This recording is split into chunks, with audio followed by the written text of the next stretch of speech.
A few weeks ago, I spoke at Gettysburg about the need to unite our nation. And today, I'm here at Warm Springs because I want to talk about how we're going to heal our nation. Over these past few months, there's been so much pain, so much suffering, and so much loss in America. Over 225,000 people have lost their lives to a virus. Many of those lives lost in the cruelest way possible, alone. Alone. Alone in a hospital room, alone in a nursing home. No family, no friends, no loved ones beside them in those final moments. And it haunts so many of the surviving families. Families who were never given a chance to say goodbye. I and many of you know what loss feels like when you lose someone you love. You feel that deep black hole opening up in your chest, and you feel like you're being swallowed into it. The tragic truth of our time is that COVID has left a deep and lasting wound in this country. Millions of Americans have lost their jobs, and we see the empty storefronts and the shuttered businesses, the visible signs of lost hopes and broken dreams. But what we don't see is in all those parents staring at the ceiling late at night wondering, how am I going to pay the mortgage? How am I going to pay for our rent? What are they going to do if one of my kids gets sick now that I've lost my health insurance? Growing up, like many of you, I watched my father struggle to find work. He made what I call the longest walk any parent can make, up a short flight of stairs to his children's bedroom. To tell a child, you can't play in that Little League team anymore. You can't go back to the same school. We can't stay here, Joey. We can't stay in Scranton anymore. We have to move. There are good jobs in Delaware. When I get one, I'll come back for you, your sister, your brother, and your mom. It's only 157 miles away, Joey. My father came home every weekend for that year or more, but he always said, when we finally got settled in Delaware, he used to say, Joey, a job's, and all my friends would hear it as well, a job's about a lot more than a paycheck. My sister heard it as well, Valerie. He said it's about your dignity, a job. It's about respect. It's about your place in the community. And right now, in this autumn afternoon, millions of Americans all across this country feel they've lost all that. A season of protest has broken out all across the nation. Some of it is just senseless burning and looting and violence that can't be tolerated and won't. But much of it is a cry for justice. From a community that's long had a knee of injustice on their neck. The names of George Floyd, Breonna Taylor, Jacob Blake, they'll not soon be forgotten. Not by me, not by us, and not by this country. They're going to inspire a new wave of justice in America. These are historic, painful crises. The insidious virus, the economic anguish, the systematic discrimination. And one of them could have rocked the nation, any one of them. Yet, we've been hit by all three at once. But if we're honest with ourselves, the pain striking at the heart of our country goes back months, not months, but years. Our politics has for too long been mean and bitter and divisive, and you can hear it now in the distance. We've stopped seeing dignity in one another. We've stopped showing each other respect. Too many among us spend more time shouting than listening, more time fighting than working together, more time demonizing and denigrating others than lifting them up. The divisions in our nation are getting wider. Angry people are upset. Anger and suspicion are growing, and our wounds are getting deeper. And many wonder, has it gone too far? Have we passed the point of no return? Has the heart of this nation turned to stone? I don't think so. I refuse to believe it. I know this country. I know our people. And I know we can unite and heal this nation.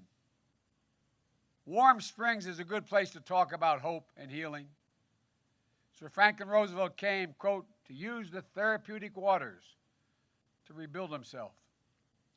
Stricken by polio, the polio virus in 1921, he suffered from paralysis.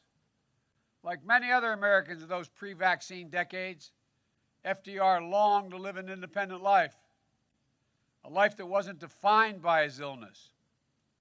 To him, and to so many others facing physical challenges, Warm Springs offered therapy for the body, and I might add, and the soul. But it offered something else as well. FDR came looking for a cure, but it was the lessons he learned here that he used to lift a nation. Humility, empathy, courage, optimism. This place represented a way forward, a way of restoration, of resilience, of healing. In the years that followed, FDR would come back to Warm Springs often to think about how to heal the nation and the world. And that's exactly what he did. Lifting us out of a Great Depression, defeating tyranny, saving democracy. And then it was here, on April 12th, 1945, that President Roosevelt died, a casualty of war as surely as any who fell in combat. And the free world mourned. American leaders wept. Maybe even more important was the reaction of the American people. Naval Chief Petty Officer Graham Jackson, a black man, cried as he played his accordion in tribute to FDR not far from here. And the story's told that when Franklin Delano Roosevelt's funeral procession went by, a man collapsed in grief. And the neighbor asked him, "Did you know the president?" The response was, "No," the man said, "but he knew me. He knew me." Few words better describe the kind of president our nation needs right now. A president who is not in it for himself, but for others. A president who doesn't divide us, but unites us. A president who appeals not to the worst in us, but to the best. A president who cares less about his TV ratings and more about the American people. A president who looks not to settle scores, but to find solutions. A president guided not by wistful thinking, but by science, reason, and fact. That's the kind of president I hope to be.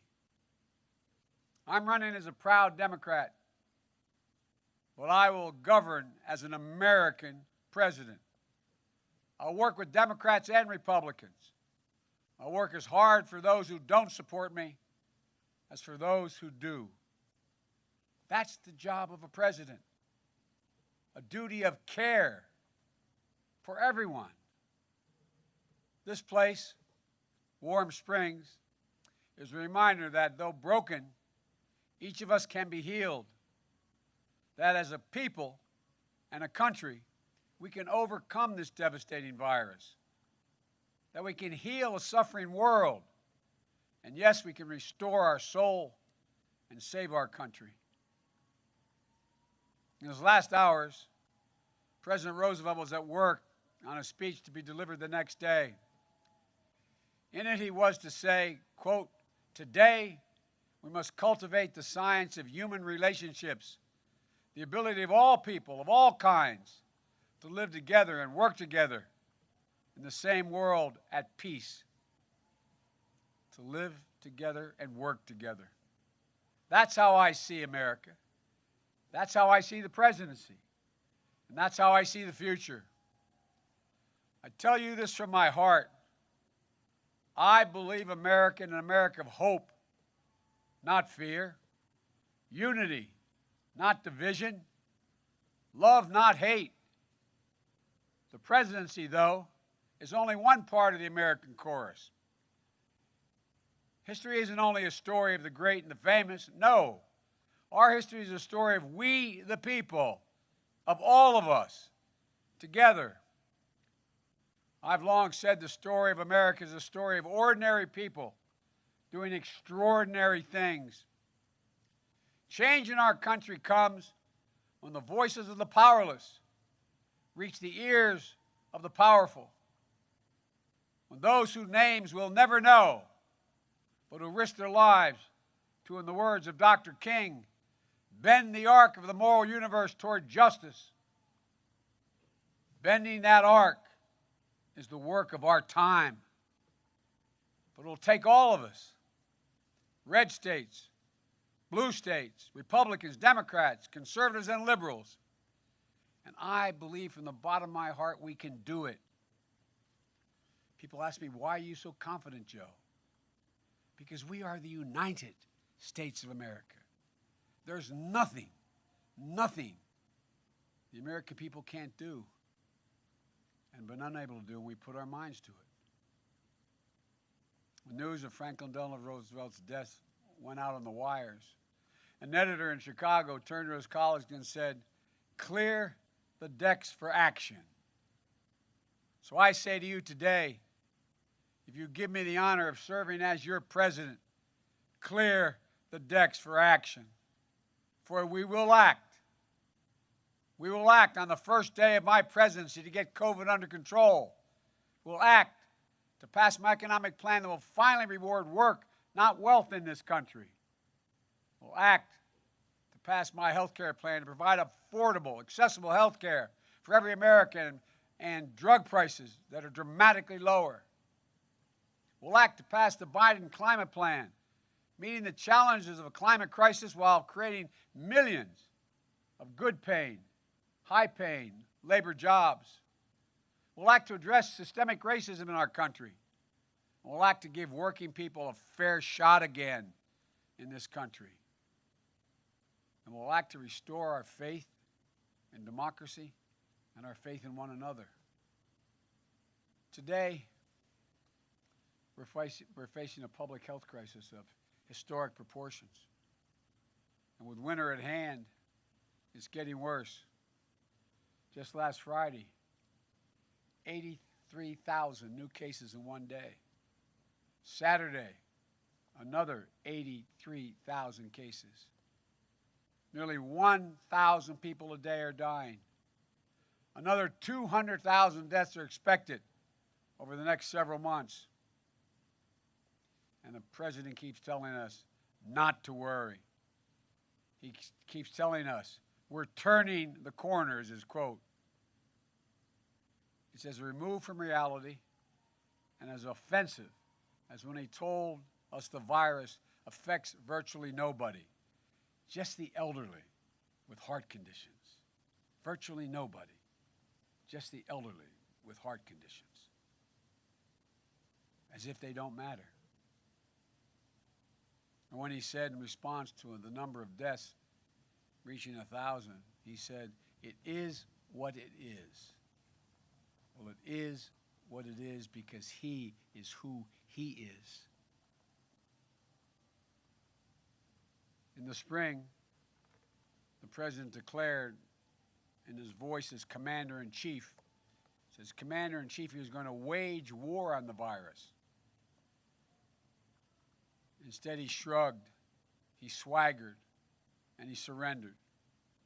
And then his chief of staff, just last week, made a stunning admission, an admission that I believe but never thought he'd say, saying, quote, "We're not going to control the pandemic," end of quote. We're not going to control the pandemic. It's a capitulation. It's a waving of a white flag. It's a window into the shocking truth about this White House that they've never really tried.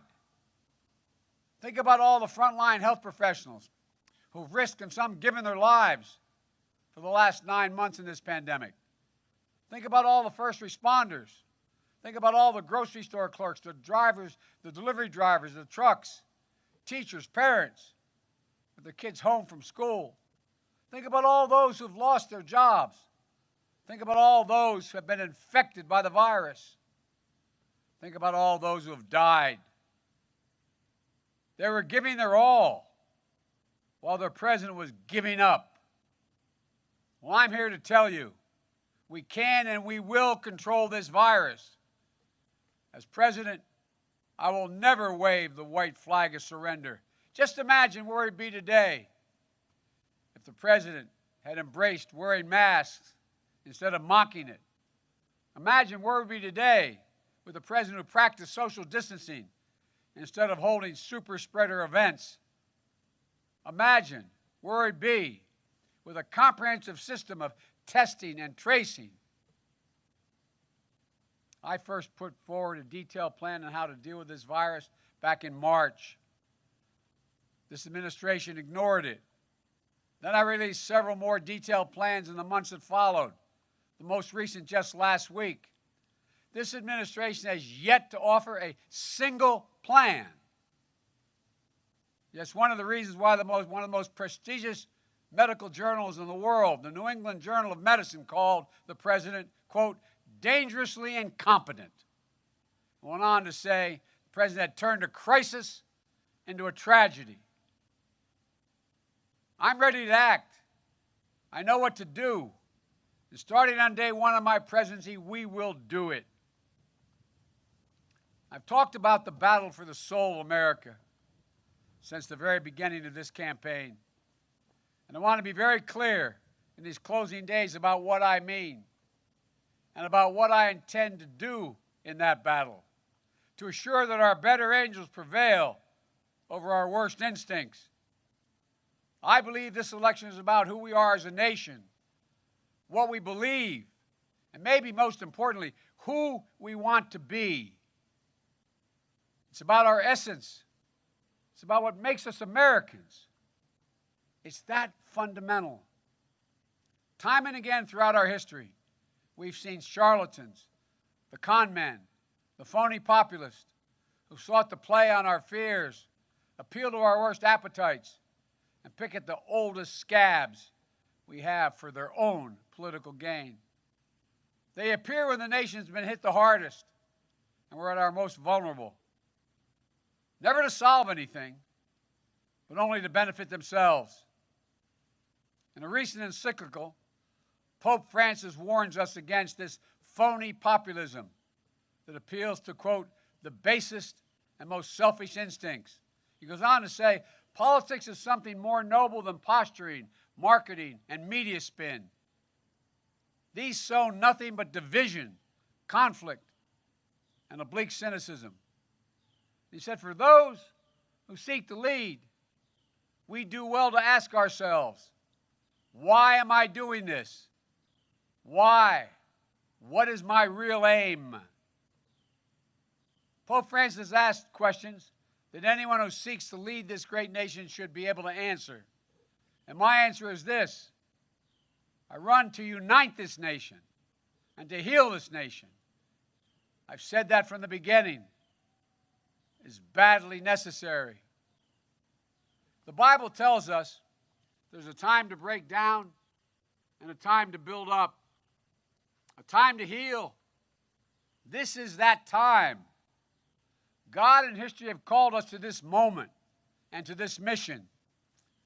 With our voices and our votes, we must free ourselves from the forces of darkness, from the forces of division, and the forces of yesterday, from the forces that pull us apart, hold us down, and hold us back. And if we do so, we'll once more become one nation, under God, indivisible, a nation united, a nation strengthened, a nation healed. That is my goal. That is why I'm running. That is what we must do. Thank you all for being here. And may God bless America, and may God protect our troops.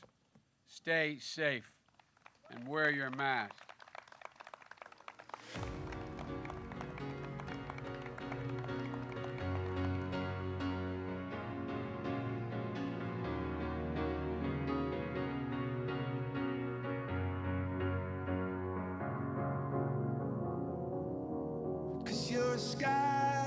Cause you're a sky full of stars. I'm gonna give